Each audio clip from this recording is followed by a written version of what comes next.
Европа континентinin эң кооз өлкөсү катары каралган Сербия өлкөсүнүн борбору Белград шаары бул ирет дүйнөнүн 44 мамлекетинен келген болочоктогу жаш балбандарды дүйнөлүк чемпионатты жеңип алуу үчүн кабыл алды.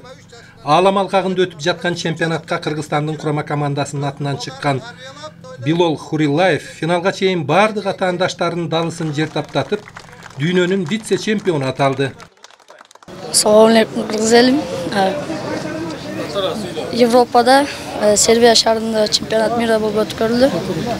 3 утуп финалда утуп калдым. Кийинкисине буюрса дагы Кыргызстанды утсам финал болот. Чемпионат мира дагы Кытайда болот. 100 шаар керек. Кудай буюрса ошондо бир да алып келем. Жаш балбандын дүйнөлүк маанидеги мындай зор ийгиликтерин эске алган жердештери, тууган уруктары жана жакын саналаштары алдына күлүк тартуулашты.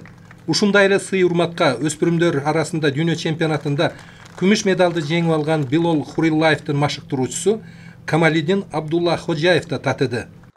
Ташбулак айлөкмөтүндө спорт болгон көз карашы жакшы. Мына өзүңүздөр билесиздер, кечээ күнү 2021-жылдын 10-числоодон 14-числоодо Сербия мамлекетинин Белград шаарында жаштар арасында дүйнөнүн чемпионаты болду. Ошол чемпионатка биздин спортсменибиз Хурлаев Билал деген жаш өспүрүмүз катышып, дүйнөнүн биринчилигинде 2-местен алып келди.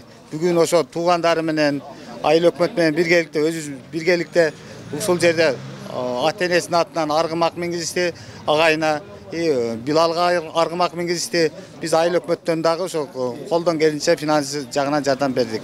Аллах Тааланын өзүнүн пландары бар экен. Экинчи болуп ошо Сербия мамлекетинде Белград шаарында дүйнө биринчилигинде 2-орунду алды.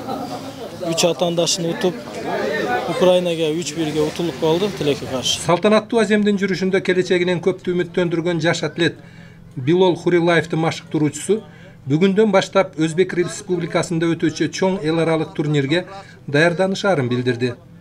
Маматкадыр Маматалиев, Жумагүл Закирова, Сузак району.